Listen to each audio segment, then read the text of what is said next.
शिमला से इस वक्त पूर्व डिप्टी मेयर टिकेंद्र सिंह पवार साहब जुड़ चुके हैं और टिकेंद्र वही हैं जिन्होंने ये एफआईआर जो मेरे हाथ में है ये एनएचएआई पे करवाई है।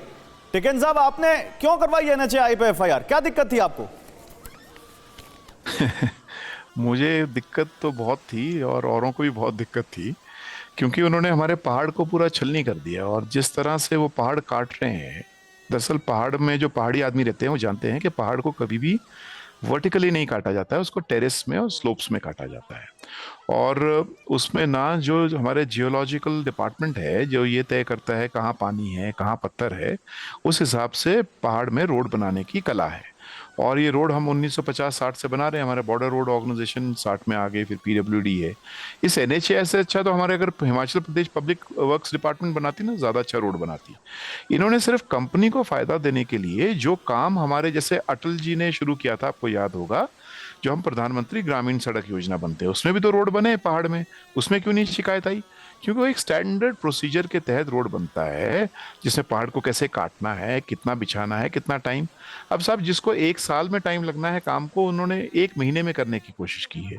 और हमारे दो तो पूरा सत्यानाश कर दिया, मनाली का रोड, चंडीगढ़ मनाली और चंडीगढ़ से शिमला।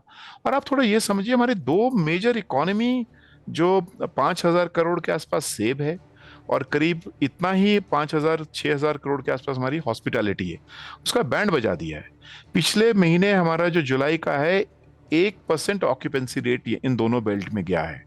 तो जिम्मेवारी इनकी है। तो ये क्रिमिनल नेग्लिजेंस, मैंने कहा है कि ये सिर्फ नेग्लिजेंस नहीं है साहब के मेरे से गलती हो गई, ये गलती बहुत ही क्रिमिनल है, इसलिए इनके खिलाफ कार्रवाई होनी चाहिए। और अब तो मैं एसआईटी की डिमांड कर रहा हूं, क्योंकि ये कल्पेबल होमिसाइड है। इनको मालूम था ऐसा हो सकता है। और अभी बहुत सारे इंजीनियर्स कह रहे हैं कि इन्होंने ट्रेस बदल दी।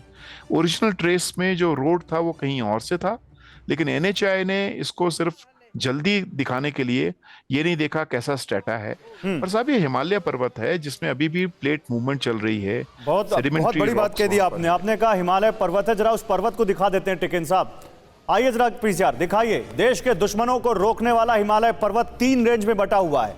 वो ग्राफिक्स के जरिए आपको दिखाते हैं। ये आया आपके सामने, आप इधर आइए, इधर आइए।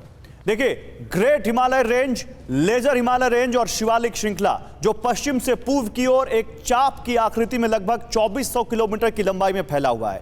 हम इस ग्राफिक्स के जरिए आपको बताना चाह रहे हैं कि हिमालय पर्वत पूरी दुनिया में सबसे नए पर्वतों में से एक माना जाता है। यानी यूं कहें तो कच्चा पहाड़, आनंद साहब गलत होगा तो सही कर दीजिएगा, जिसकी मिट्टी अभी पत्थरों पर जम नहीं पाई है। ऐसे में हो रहे ताबड़तोड़ विकास हिमालय के लिए दुश्मन से कम नहीं है तो क्या है? इन भुरभुरे पहाड़ों पर ये जो जितनी दबाव डाल दिया गया, आनंद साहब, क्या ये इसका कारण नहीं है? बिल्कुल, Himalayas are a very fragile mountain ranges, और उसमें आप अंधाधुंध विकास करेंगे तो रिजल्ट ऐसा ही मिलेगा आपको।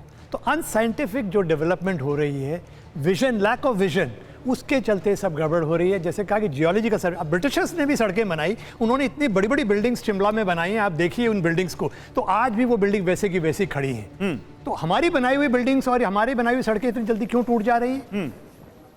क्योंकि यदि, और ग्लोबल वार्मिंग, जैसे जोशी जी कह रहे थे, ग्लोबल वार्मिंग, क्लाइमेट चेंज हो रहा है, तो उनकी बिल्डिंग्स भी गिरनी चाहिए थी जो ब्रिटिशर्स ने बनाई, वो तो नहीं गिर रही है। तो ये मैं पूछना चाह रहा हूं कि इसमें कोई गड़बड़ है, या तो अनसाइंटिफिक ढंग से ये बनाया जा रहा है, जियोलॉजिस्ट को, इंजीनियर्स को कंसल्ट नहीं किया जा रहा ढंग से, और दूसरी जगह कि जो डूब का क्षेत्र है, नदी का क्षेत्र है, या वनरेबल जो एरियाज हैं, वहां पर डेवलपमेंट की जा रही है, और वो डेवलपमेंट का जो मॉडल है वो ही मॉडल गलत है।